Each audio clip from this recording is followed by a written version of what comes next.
You're listening to Moments of Clarity with Tiffany Werner. We welcome your input at 866-826-1340. Tiffany will be right back after this.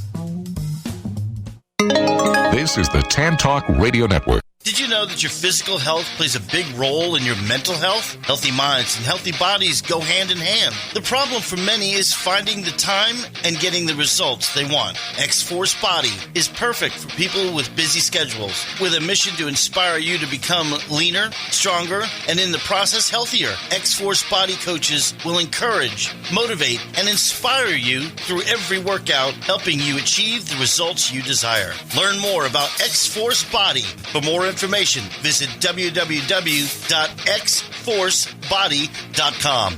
Hi, this is Tiffany Werner, your host of Moments of Clarity. Living with a mental health disorder is not easy. If you or someone you know are struggling with this, please know it's so important to seek treatment, and I'm here to help. Please visit the website at momentsofclaritywithtiffany.com to view blog posts and resources on this site to help educate and inspire you to take action, because there's no shame in seeking help for mental health. While you're there, please take a few seconds to sign up for my email list. You'll get some extremely valuable educational and entertaining content that can be sent right to your inbox each week. Plus, you'll also get instant and free access to my guide on managing your anxiety. You can also follow me on Twitter at MOC with Tiffany and at Facebook at Tiffany Werner. And once again, the website is momentsofclaritywithtiffany.com. Thank you so much for your support and for listening to your show, because change can only come when we stand together as one.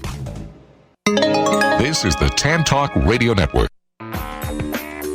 We are back to Moments of Clarity with Tiffany Werner. To join in the discussion, call 866-826-1340. Now, here's Tiffany Werner. Hi, welcome back. And if you're just tuning in, this is Moments of Clarity. My name's Tiffany Werner. I'm a licensed mental health counselor. I'm your host. And we're talking about how to overcome toxicity in our life of any kind and bad relationships, and how that can really affect our self-esteem, our self-worth, our confidence in ourselves, and how to move forward. My guest today is known as the professional survivor. She's had a very hard life, but she's where she is today. I'm really proud to say I know her, and she's a good example and inspiration to so many, because what doesn't knock us down, and how we learn from it and how we grow from it it shows a lot of strength in people, and especially my guest. And I want to welcome back to Moments of Clarity, Jen Goodhue. Thank you. Like you said earlier, what doesn't kill you makes you stronger. Except for bears. Bears will kill you. Run. So we left off where we're recognizing how far we've come. And I want to welcome anyone to call in and join the discussion, 866-826-1340. And share with us anything that you've been through, or what you've gone through, or a time in your life you can relate. 866-826-1340. And so, please do. Recognizing how far we've come, it's a good feeling when we feel like we're back on our own 2 feet, isn't it? Yeah, and those are the stories that I find to be some of the most exciting or interesting to hear. And I think people want to talk about it. I was at an event with a client last night, and out of nowhere, this guy that knew my client came over and said, "Hey, I'm celebrating 10 years of sobriety today." And everyone else had in front of them, because it was a formal event, had a glass of wine or whatever in front of them. And this man didn't know me from anyone. And it was like, congratulations to you. That is amazing. I am so happy for you. And it was really cool that he just kind of poured his heart out to a complete stranger. But because of what I'm going through with my ex, who still is battling this, I mean, at a very deep level, the deepest of deep you can get with alcoholism, it let me open up to him. And I said, I wish that my ex would do the things that you did and take the steps that you took. And for what you did, I'm proud of you. And I think there are so many people that need to give themselves a pat on the back, or, let their friends' words of advice or accolades resonate with them. I agree. A lot of people deserve a pat on the back. And sometimes the guilt and shame of the mistakes that were made in the past kind of cloud that, where people don't feel okay feeling proud of themselves or feeling good. And it's, People make mistakes. We learn from it and we overcome things.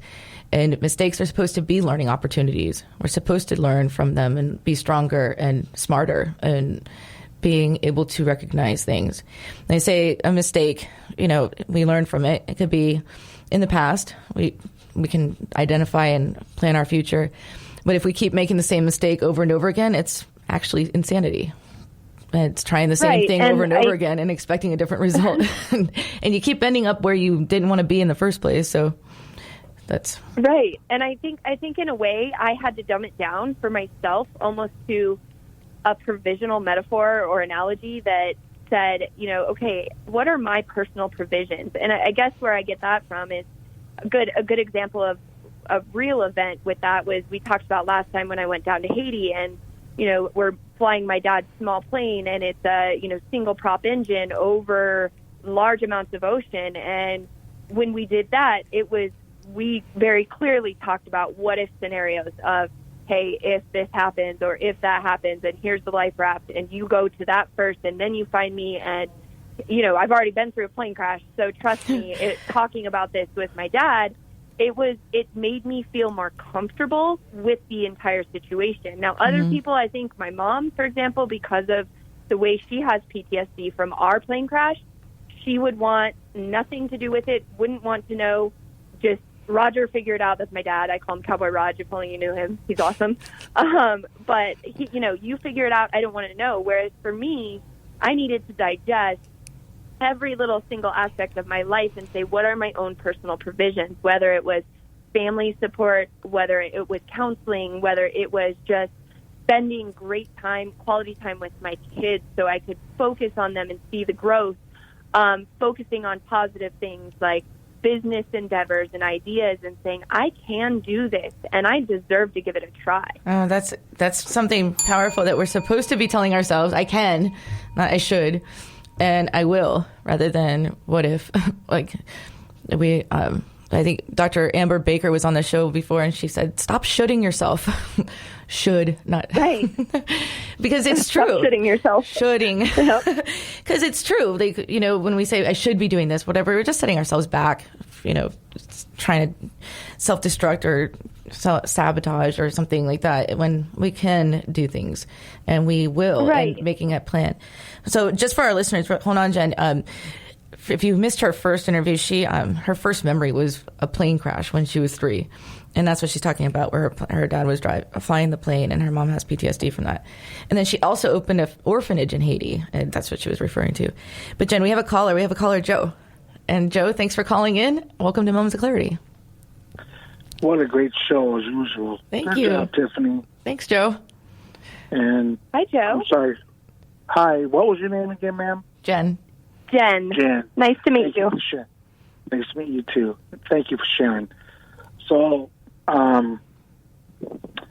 just on my lunch break and listening to the show, and thank you so much. What really got my attention was when you were talking about how we learn from our mistakes, right? Mm-hmm. And grow. And Tiffany, you may know I'm going with this, but this is a huge thing for me.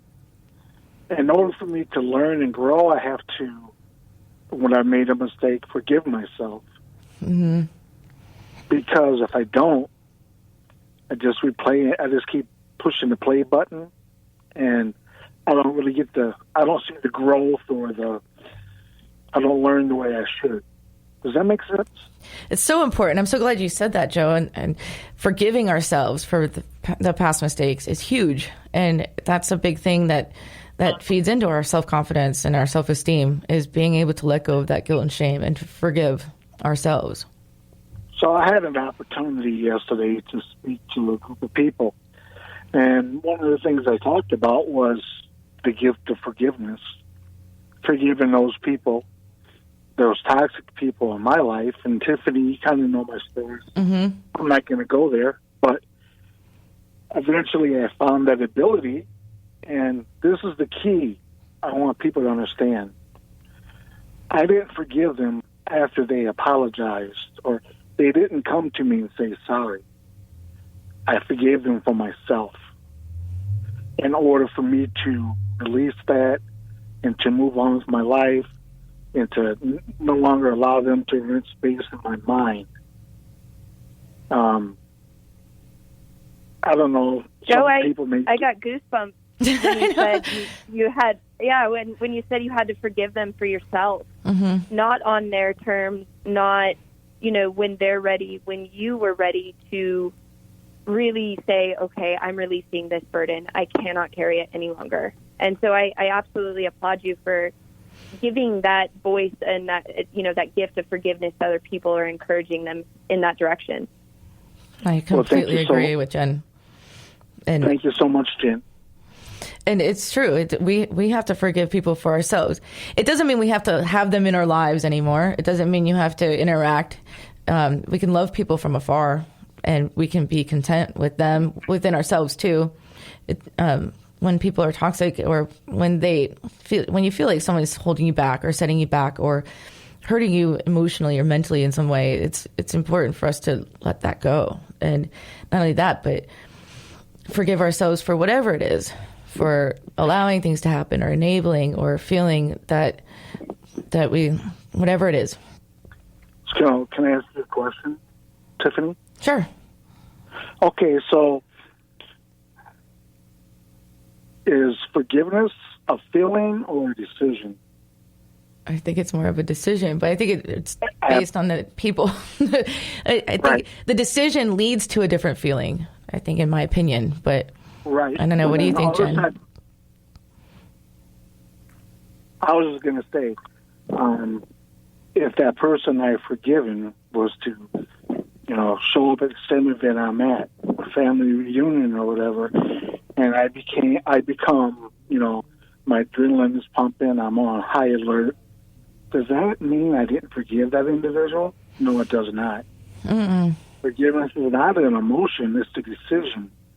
And like you said, you can choose not to have a relationship, which was what I've done, and not allow that person to have a relationship with my children, come hell or high water.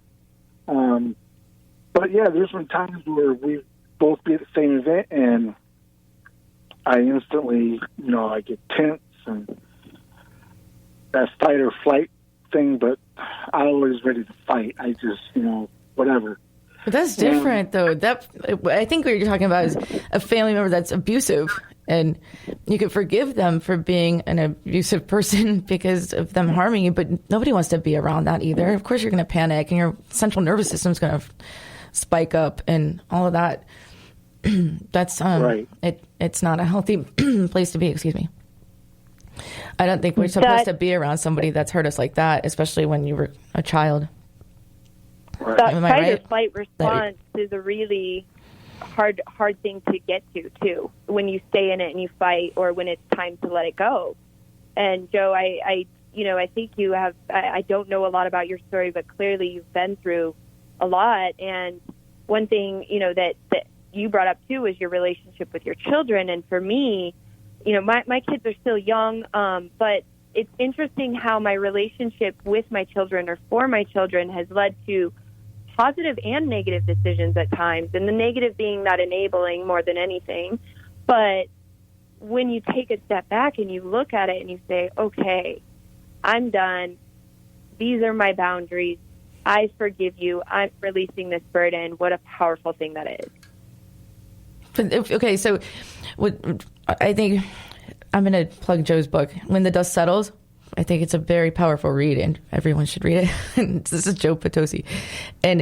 But he writes about recovering from an abusive parent. Am I right, Joe? Yes, ma'am. And is that who you're talking about? Yes. So that's kind of just summing it up. And thank you for calling in. But when somebody is a danger to us and we see them as a danger, it's never easy being around them again. Even if you forgive them for being dangerous, that's a hard thing to have to do for you, Joe. And I think that one of the biggest things that you've said is that you've forgiven them, but that you don't want to be around them, and that's completely acceptable. I don't see anyone that's like, I want to be around someone that hurt me all my whole life. Nobody does. Right. And we shouldn't have to go through that, even though, I know it's